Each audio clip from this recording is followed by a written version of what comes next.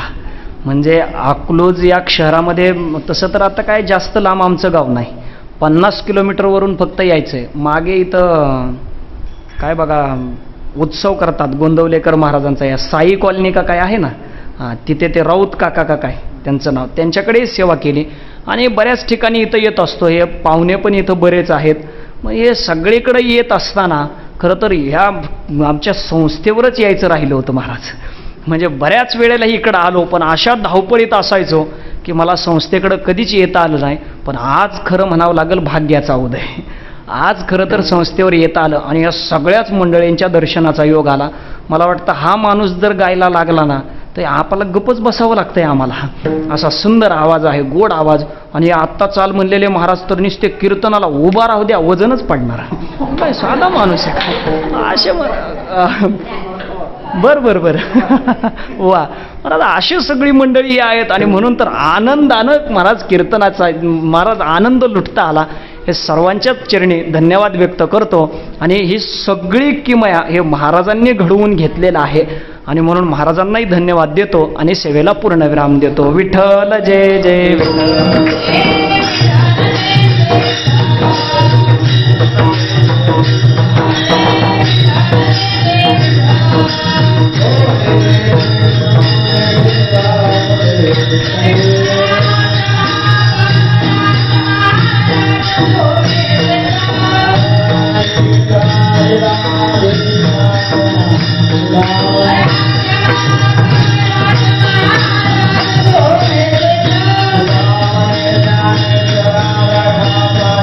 Thank you.